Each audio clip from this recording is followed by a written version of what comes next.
Hello, everyone. My name is Mirna, and on behalf of the Mindalia TV team, welcome to Mindalia live streaming, where thousands of people around the world gather daily to see the lectures and interviews organized by Mindalia TV. Today with us, Angel Rebo, CEO, consultant, TV host, international public speaker, and president of the Wisdom for Kids Foundation, is being joined, co-hosting with our dear Judy Hoberman. Judy is the president of Walking on the Glass Floor and Selling in a Skirt. She is an international speaker, trainer, executive coach, author, and radio show host. Before starting with them, we want to remind you that Mindalia's mission is to share information that can help raise the level of consciousness around the world, and you can help us by subscribing to our channel, leaving us a positive comment on this video, or sharing it with someone that you know that is going to benefit of the content that we're going to be talking here today. Also, while we are live streaming, we have the active chat, the screen that you're going to be seeing here on my side or under the video in case that you're following us from a smartphone. And through there, you can enter the questions, and we just please ask you to follow the format or question in caps before the actual question. We also want you to collaborate with Mindalia with your own valuable content. And for that, you can go to our website. On the top, you're going to find the link that says Collaborate with Mindalia. That link is going to take you to a form that you can fill out, and our technical team will be getting in contact with you. You can collaborate with Mindalia in English through Mindalia TV English, as you already know, but you can also do it in Portuguese through Mindalia Televisao and Spanish through Mindalia Televisión. Visit our different channels, platforms, follow our Facebook pages, Instagram accounts. In that way, you not only help us reach as much people as possible in the planet, but also you keep yourself updated with the wonderful information that we are sharing on a daily basis. We're not going to delay this any further, and I'm going to be leaving you with Angel, with Judy, and a very special guest that is going to be with us today. Guys, welcome to Mindalia live streaming. The screen is yours. Thank you very much, Mirna, for the introduction, and welcome back, Judy. How are you today? I'm great. How are you, Angel? And I guess I missed the memo because you and our special guest are both in red, and I'm not. It's happening more and more and more, actually, to me, that I resonate so much with the guests, and when they are mysterious guests, because we always bring here to our show, Judy, mysterious guests. That's right. You know, that represent an enigma to our entire audience. An enigma. Wow. That's like a conundrum. Exactly. One of these days we'll have to play a game, so people, we'll have to figure out who we are bringing to the show. Yeah. But yes, yeah, that's true. Actually, last week it happened to me that I was wearing the exact same outfit as one of our guests. It was just by coincidence. So these things happen. That means that we are on the same vibrational level. That's right. That's exactly. Right. Yeah. So how has your week been? Tell me what great initiatives regarding walking on the glass floor have you been involved with? Oh, I've had some amazing conversations already, and it's only Tuesday, and wait till the end of the week, and then I could give you more updates. But, Walking on the Glass Floor has such a great concept about women in leadership, the men that champion them, and redefining culture. So everybody is excited about the conversation because it's very relevant, and people are ready to make some changes. So it's good. It's good. Okay, so what changes would you say that mostly corporations are looking for? They're looking for diversity, but it's not just diversity as far as gender and generation and culture and religion and race. They're also looking for diversity of thought. And they're really trying to see how bringing more women into leadership positions will actually bring in a different perspective. They're also looking to see, because business is business, and they know that by having more women, it's really good for their bottom line. So it's a combination of things. It's business, it's challenges, and it's doing what makes sense. And having more women makes sense. Absolutely, it makes sense. And I think that we have an amazing proof of that today with us, right? Yeah. And I'm super excited because I've had Monica on my show, and I am telling you, the whole time she was talking, I'm like, okay, how can I help her go here? And how can she do this? And how can she do that? Because we're both, New Yorkers. So to me, it's like, yeah. So should I tell you about her? Oh, please, absolutely. Okay. So Monica Rivera. She's a self-taught New York City-based podcast producer, consultant, and speaker. And she shakes up the routine of conventional thinking. She's the host of You Want to Do What?, which is a weekly podcast. And guess what? She's heard in 75 countries. She also started, to be a motivational speaker and to have things because she wanted to break through her own thoughts and challenges and make others be able to live their fullest life. And she uses her own personal stories that happened as a catalyst as she enters conversations, talking about a lot of things that we talk about, resilience and compassion and things that are life-changing. And she is a proud Latina from the Bronx. And before you came on, Angel, I said that I am totally outnumbered today. So I am, by osmosis, going to be a Latina today. So say hello. So say hello to Miss Monica. Absolutely. Welcome to Mindalia TV, Monica. Hi, it's so nice to be here. Thank you so much for having me today. I'm excited to chat with you. Well, let me tell you a secret that nobody knows in the world besides my family. So the place where I'm originally from in Spain. Okay, so in it's in the, let's say, 1 hour south of the Pyrenees, which is the chain of mountains that separates France from Spain or Spain from France, and so that's where the Ribot family is originally from. So the name of the family, the name of the ranch, it's a several hectares ranch. It's called the Rivera. The Rivera. So. Hey. When I was reading her name and her information and everything, I said, "Oh my God, there's something going on here." I would have to ask her if she has some original, parents or ancestors in Spain. Probably she does, but at some point. But it's funny. So there's not only coincidences about the outfit and about the color. It's also about her last name. So how did Rivera ended up in Bronx being such an influencer?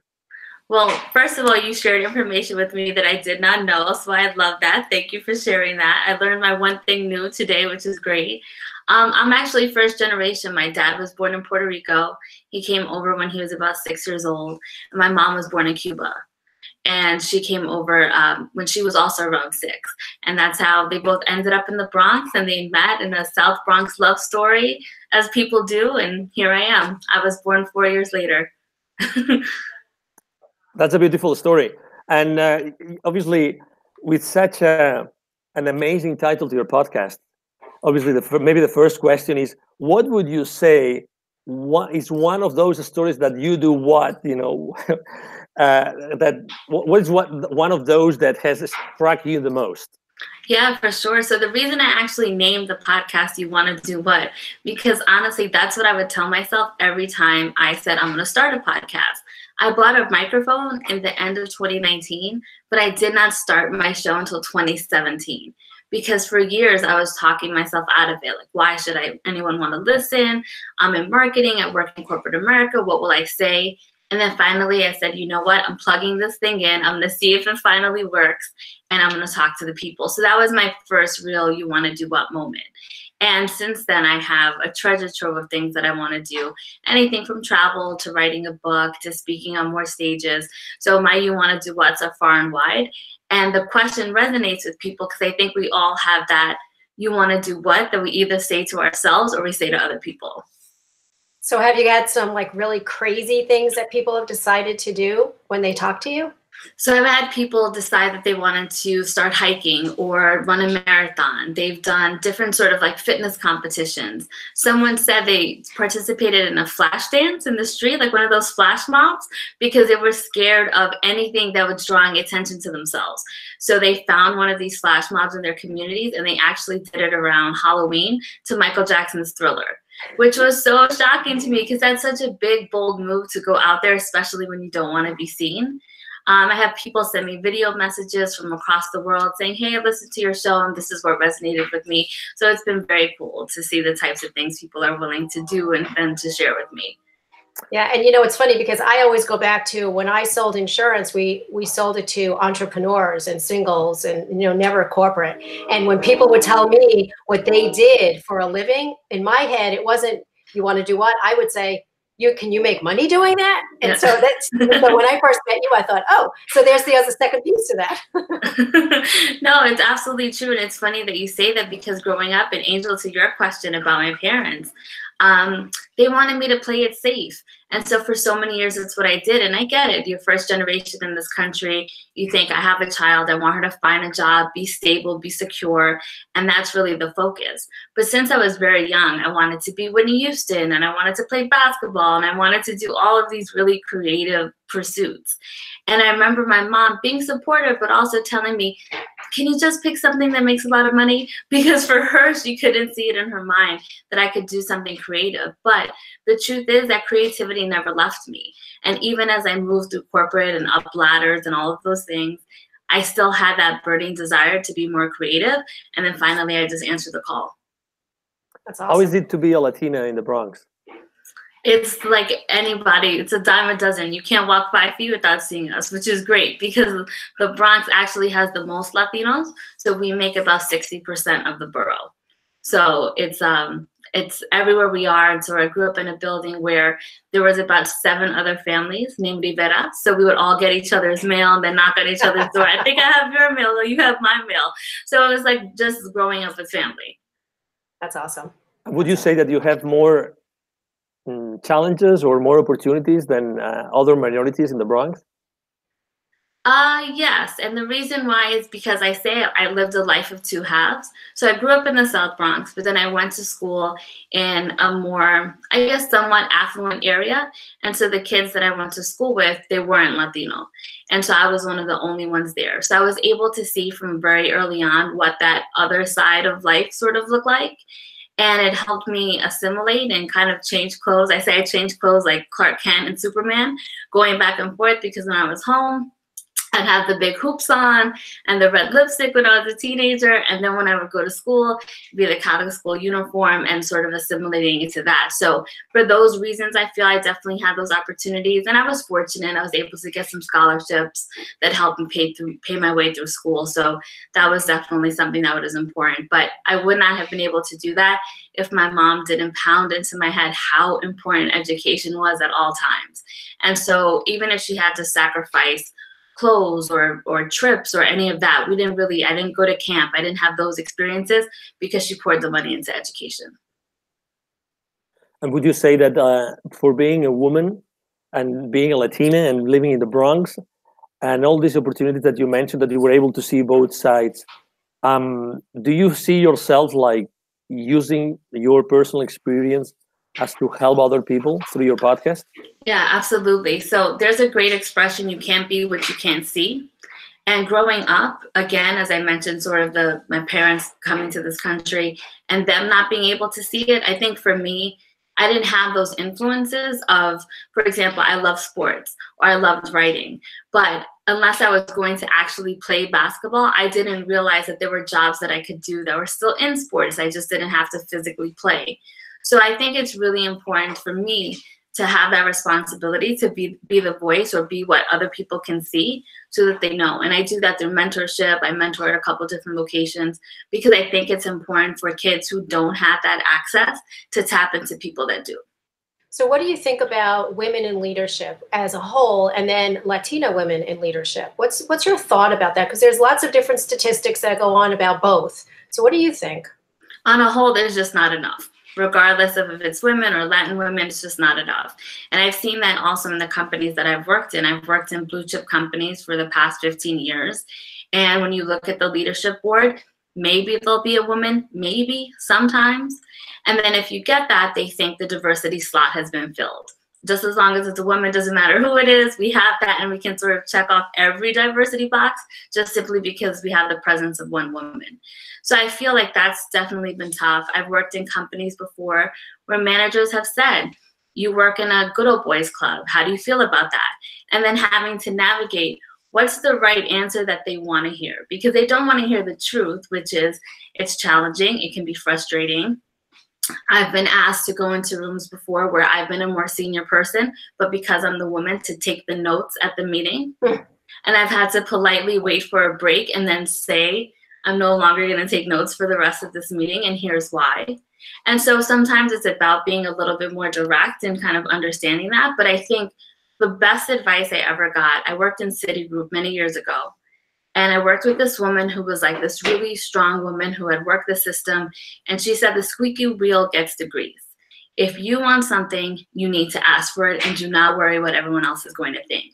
And that was a great lesson. I was 22 or 23 at the time. And I've consistently lived by that practice ever since.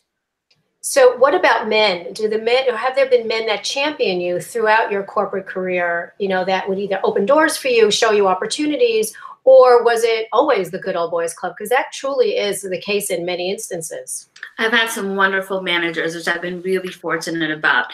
And when I first started at a city, and I always use that because it was so formative that time, I graduated from college and that first entry into corporate America. So I had a manager named Alberto. And I admit, I was rough around the edges. I was still very much that Bronx girl going into the office that didn't really know how to finesse the right things to say and be very diplomatic.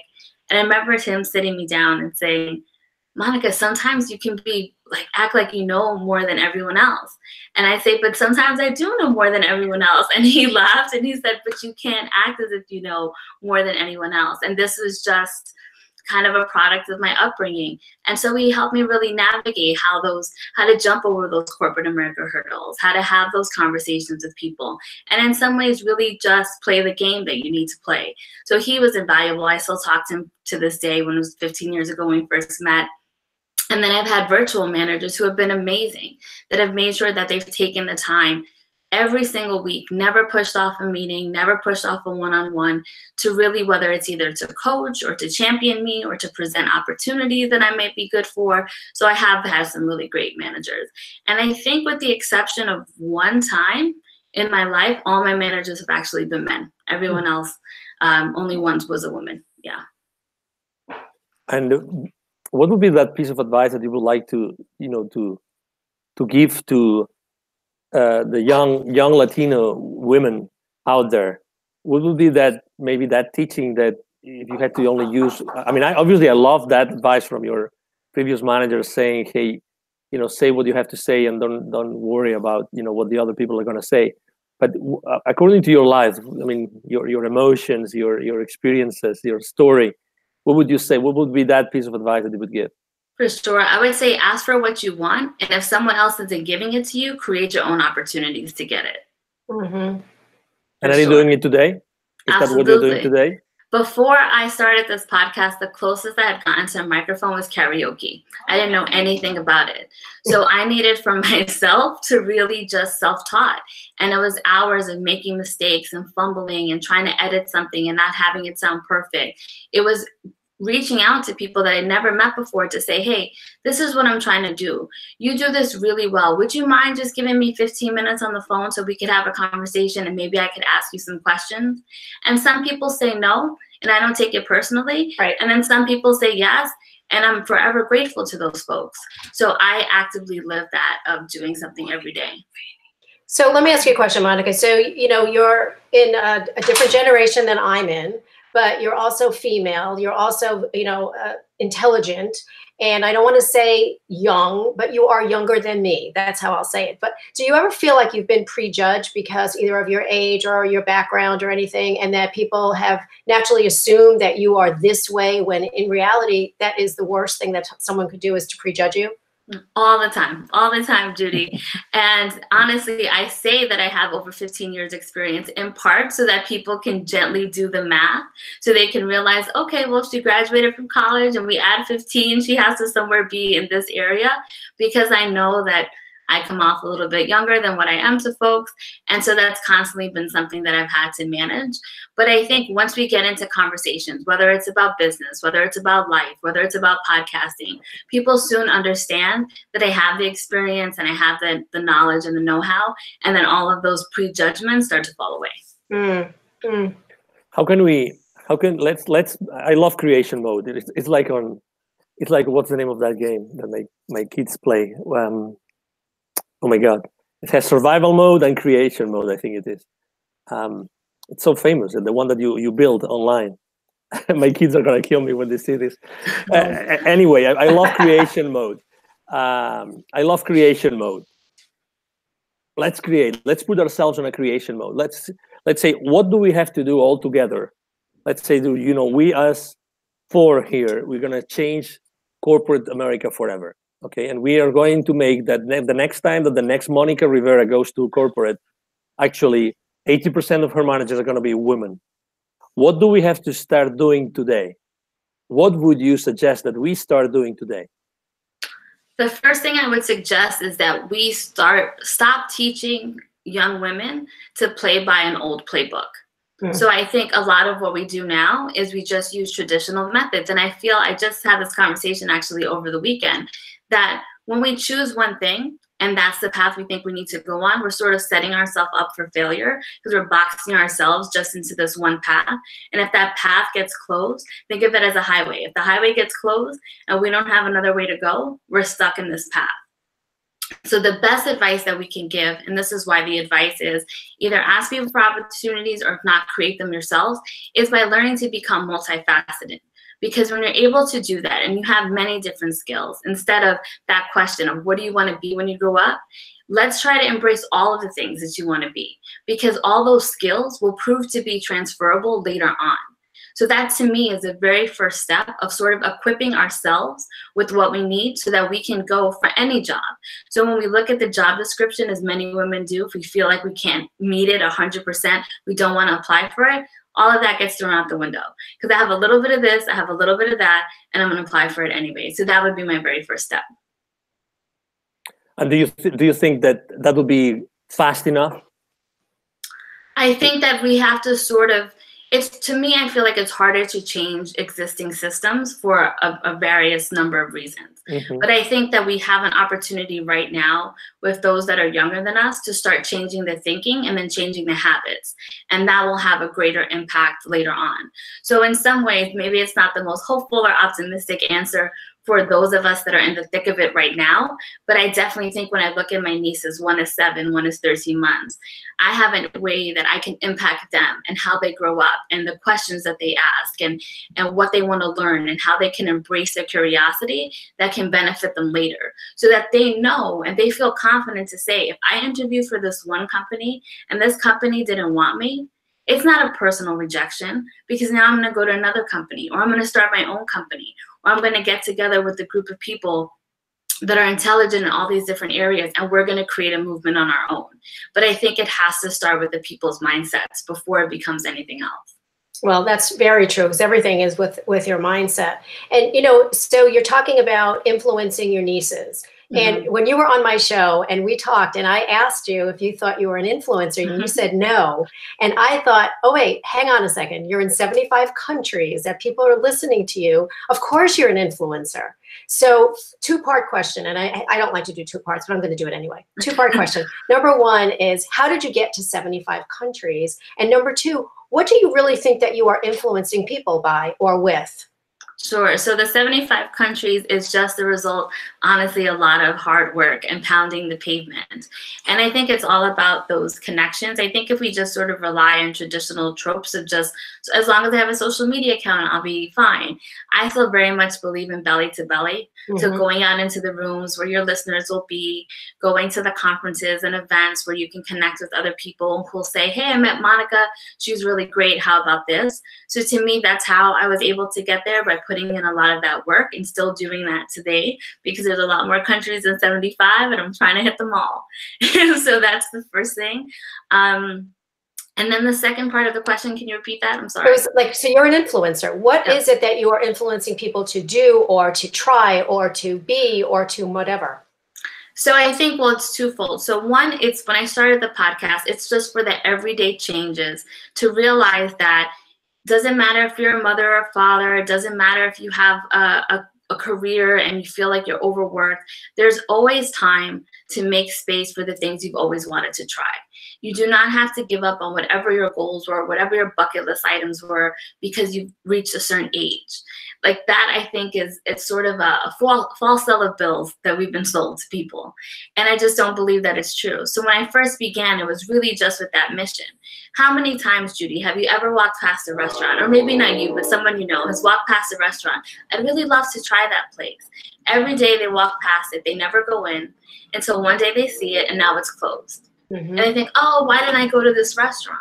But even something as small as that starts to invite changes in other areas of your life. So it might start with the restaurant, and then it turns into a trip to a place that you've never visited before. Or you say, I've had this idea for a business. Now I want to try this. But first it starts with those tiny steps, and then it becomes those big changes. Awesome. So that's the first group. And then secondly, I help people now start their own podcast, because I like to say I made all the mistakes so you don't have to, which is true. And so I help other people in that way as well, getting their voices out. Awesome. Awesome. What would you say makes your podcast unique, Monica? The fact that I can be really messy, Angel, and share my mistakes. I'm very open about that. I think oftentimes, like if we think of movies or television, it's really happy ending. So the music plays up in the background, but then we don't actually say anything else beyond that. And we don't know, I guess everything just worked out perfectly for these characters, right? But what happens is, I think it's important to be the bridge from where someone wants to be to where they're going. And so we need to really connect those two things. And that's what I try to do. And I'll tell people, this was a mess. I tried this experiment, and these are all the ways that I failed in the middle of it. But I think that honesty and that transparency about it is what resonates with people. Angel, what do you think about having, your Wisdom for Kids listening to Monica's podcast? I mean, like, to me, it's like a match made in heaven. Oh, yes. I mean, obviously, with the differences and the distance, the kids living in underprivileged kids in Latin America, they definitely will learn a lot. It's funny because when she was saying open to possibilities, one of the exercises that we do on the workshops that we deliver to those kids is, tell us what you would like to do when you grow up. So we ask the question, and the follow-up question is, so you know what? You are niños sabios, in Spanish. You are wise kids in the Spanish sense of the expression, not in the English one. But you are wise kids, and you know what? Whatever you decide to do in your life, it's going to be perfect. If you decide to follow this path for whatever reason, or you want to change it, it's perfect. As many times as you want, or you need to, or you have to, it's fine. Just look for happiness as opposed to look for what other people want you to be. So when you were talking about different possibilities, be open to possibilities, and be open to experiencing different avenues that the life offers to you. It's maybe a little bit more difficult for kids that live in a remote indigenous community in the mountains of Puebla, for instance, in Mexico, but still, they have possibilities, and there's people coming and visit these areas from time to time. So they just have to be open. And you mentioned playbook, and actually that's one of the questions I wanted to ask you. So who is giving young women in America their playbook today, and how can we change that playbook? Yeah, so I just wanted to say one thing about the kids that you were talking about. So for me, my family never went on vacation.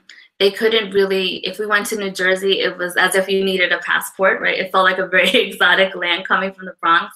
Even going to Manhattan, Angel, I promise you, it was almost treated like Disney World, because we stayed in the Bronx all the time. So it was very easy to just sort of think in the four walls of the Bronx. But I always continued to dream and also be very curious. And that was the biggest thing for me, just keeping my curiosity alive, even if I didn't have other people at the time really championing the things that I wanted to do. I remember very distinctly telling my dad that I wanted to go to Australia. And his comment was, why would you want to go there? It's so far. And so constantly having to maybe battle some of those ideas that those closest to me had about, you don't need to go anywhere else. You have everything you need right here. It's New York City. You have everything you want. But knowing always for myself, okay, one day I'll get there. I just have to sort of be strong enough to keep believing those things, and it'll happen, whether it's I'm 6 years old, 7 years old, but kind of continue that belief. So in regards to the playbook, who's writing the playbook?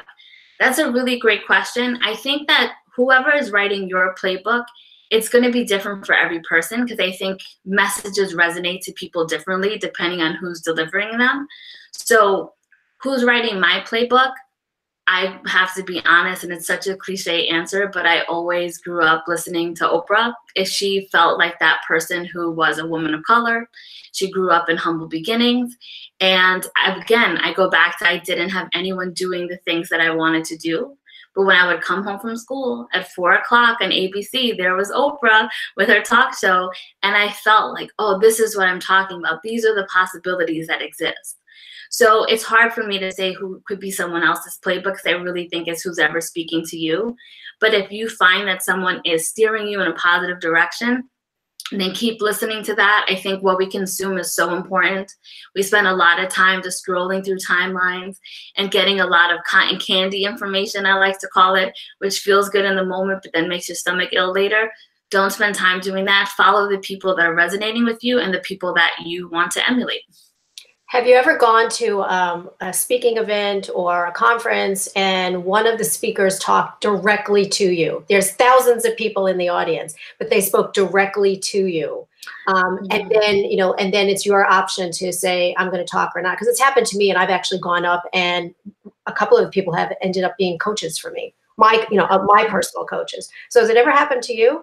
For sure. So there's a lot of events that the New York Public Library has. So specifically their small business branch. They have wonderful lectures that are put on multiple times a month where they have folks come in. And I'm the person who sits right in the front row, because I want to see if that speaker resonates with me. To your point, I want to be able to go up to them afterwards and have a conversation with them. And so there was this woman, her name is J. Kelly Hoey, and she wrote this book about your network and how to build your dream network. And again, as someone who worked in corporate America, I'm also working from home, and now I'm dipping my toe into podcasting. This was very early on. I thought, well, my corporate America network doesn't necessarily know about this other side of me, and they maybe can't help me get to these other places I want to go. So this will be a great event for me to attend. And I had one conversation with her afterwards. She said, this is a network, a community network that I want you to join. Send me an email. I'm going to give them a personal recommendation from me. And it was just off a 5-minute conversation with her. And just joining that group of women and meeting some other folks could put me in a place that I wouldn't have been otherwise. So sometimes it's these free local events that you have in your area. Take advantage, because you never know who you're going to meet. Absolutely. And always ask a question. I always say that. Always ask a question. Yeah, absolutely. What do you think about that, Angel? Have you ever been in front of a speaker, and the speaker just tuned into you, like there was no one else in the room but them and you? Yeah, well, it happens to me all the time, and I always end up thinking that it's because of my eyes. You know, people always talk about, "Oh, Angel, your eyes are so big." You know, so you are able to grab the attention of maybe the speaker.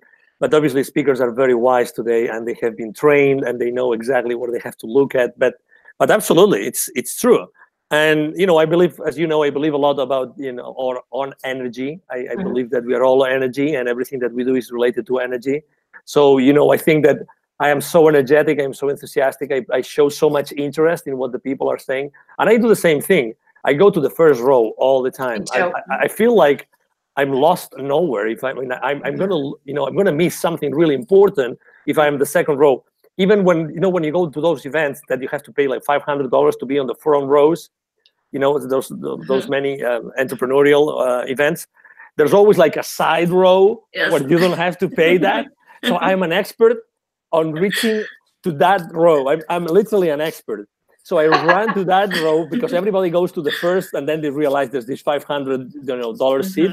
But then I go to the first row on the side, and I always get, obviously, I get those side views, but it's still the main comments and the main screen, or one of the main screens. But yes, and I think that's again, I don't know what this book that you mentioned talks about networking, but definitely, I mean, there's so many events happening around you for free, which can change your life forever. Just meeting one person, one person. That speaking of the playbook, the playbook is, in my case, my playbook was written obviously by my parents, and then by my school teachers, and then by probably my my priests as well, and by probably my friends, maybe not my friends as much, but a lot of people. And nobody wasn't really like asking me, what do you really want? I would have loved to have that question asked, what do you really want to do? What do you really want to do? What do you really want to do? But nobody really asks that question. No. Yeah. They don't. And, and like you, I know that I checked boxes. When I was in insurance and they promoted me, they checked a box. She was female, she was somewhat intelligent, and they were hoping that I was actually going to fail, because then they could say, we tried it, it doesn't work. Yep. So yeah, I think it's a lot of that, Angel, that you just have to figure out like where you're supposed to be, or there's no place that you go that doesn't give you at least a learning lesson.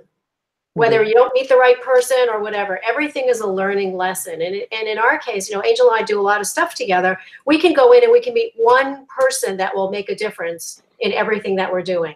And you just have to keep, having those conversations, show up. That's what it is. It's showing up.